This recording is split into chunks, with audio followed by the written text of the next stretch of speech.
በአዲስ ኪዳን የእግዚአብሔር መልአክ በድሎ የሰው ልጅ ለእግዚአብሔር መልአክ አማልዶ ከእግዚአብሔር መልአክን አስታርቆ ምሕረትን አሰጥቷል።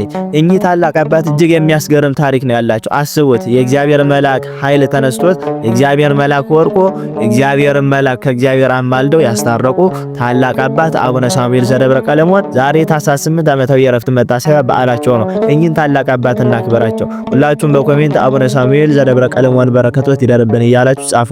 የትውልድ ሀገራቸው ደቡባዊ ግብጽ ሲሆን በ14 ዓመታቸው አስቄጥስ ገዳም ገብተው የመነኮሱት። በመነኮሱበት ዕለትም መልአክ ከጎናቸው ቆሞ ታይቷል። ታላቁ አባት አባ አጋቶን ካረፉ በኋላ ገዳም አስቄጥስን ያስተዳደሩት አቡነ ሳሙኤል ናቸው። በዓለም ታሪክ ቅድስት ቤተክርስቲያን ለመጀመሪያ ጊዜ ለሁለት በተከፈለችበትና የወሾቹ ጉባኤ በተባለው በ451 ዓመተ ምህረት በተካሄደው ጉባኤ ላይ የእነ ሊዮንን የክደት ቃለ ጉባኤ ለአቡነ ሳሙኤል ተልኮላቸው ነበረ።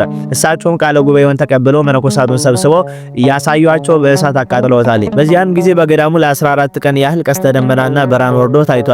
ሊዮንም ይሄንን ሲሰማ ለንጉስ በመንገር አቡነ ሳሙኤልን ሊያስገድላቸው ሲል እመቤታችን ለአቡነ ሳሙኤል ተገልጻላቸው ወደ ደብረ ቀለሞን እንዲሄዱ ነገረቻቸው። እሳቸውም ተነስቶ ደብረ ቀለሞን ገቡ። በገዳሙም በአበምኔት እንደተሾሙ ማገልገል ጀመሩ።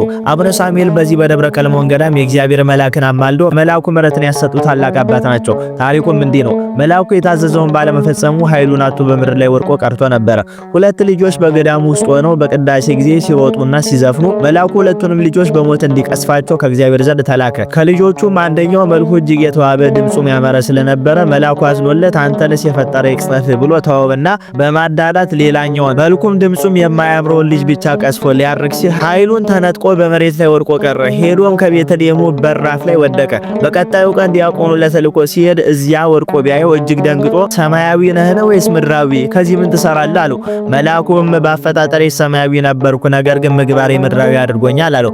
መልአኩም በመቀጠል እባክህ ሄዳ አባ ሳሙኤልን ከባቱ ጥራልኝ አለው። ዲያቆኑም አቡነ ሳሙኤልን ጠርቶ አቡነ ሳሙኤል መጡና በሐዘን ውስጥ ሆነው ምን እንዳደርግልህ ትወዳለህ አሉት። መልአኩም አማልደኝ አላቸው። አቡነ ሳሙኤልም ከእመቤታችን ስዕል ስር ሄደው እመቤታችንን እያለቀሱ በመጸለይ ተማጸኗት። እመቤታችንም ተገለጠችላቸውና ሕዝቡን ሰብስበ 41 ጊዜወታና 41 በእንተ ማርያም አድርሰ ክንፍና ክንፉን ይዘ ተንስ በስሙ ለእግዚእነ ኢየሱስ ክርስቶስ ወስማ ለእግዝእትነ ማርያም ብለ አንሳው አለችው። አቡነ ሳሙኤል እመቤታችን እንደነገረቻቸው አደረጉለትና መልአኩ ኃይሉ ተመለሰለት። ወዲያውም በማለዳ ሳይቀስፈው የቀረውን ልጅ ቀስፎ ወደ ሰማይ አርጓል። እነዚህ ልጆች ቢቀጸፉ ሕፃን አይደሉ እንዴ? በምን ጥፋታቸው ከተባለ ልጆችን ቀጥቶና ስርዓት ይዞ ማሳደግ የወላጅ ፈንታ ነው። በልጆቹ መሞት ልጆቹ አይጎዱም፣ ወላጆቻቸው እንጂ። ያ መልአክ ከዚያ ጊዜ ጀምሮ ከደብረ ቀለሞን ገዳም በረድኤት ተለይቶ አያውቅም። ቃል ኪዳንም ስለተቀበሉበት በገዳሙ ውስጥ ረሃብ፣ ቸነፈር፣ መቅሰፍት ፈጽሞ አይገባም። መምህረ ንስሐ በመባል የሚታወቁት አቡነ ሳሙኤል ዘደብረ ቀለሞን ወንጌል በማስተማር አስደናቂ ታምራትን በማድረግ ደውያንን እየፈወሱ በብዙ ድካም ከተጋደሉ በኋላ ከጌታችን ታላቅ ቃል ኪዳንን ተቀብለው ታኅሳስ 8 ቀን በታላቅ ክብር አርፈዋል። ኦርቶዶክሳዊት ቅድስት ቤተክርስቲያን እንኳን የሰውን ልጅ ይቅርና ጸጋቸው የተገፈፉ መላእክትንም ጭምር ማማለድ የሚችሉ አባቶች እናቶች ያሏት ቅድስት ቤተክርስቲያን ናት። ይህች ቅድስት ቤተክርስቲያን ልጆች ያደረገን የእግዚአብሔር ስሙ የተመሰገነ ይሁን። የአቡነ ሳሙኤል በረከታቸው ይደርብን፣ ይቆየን።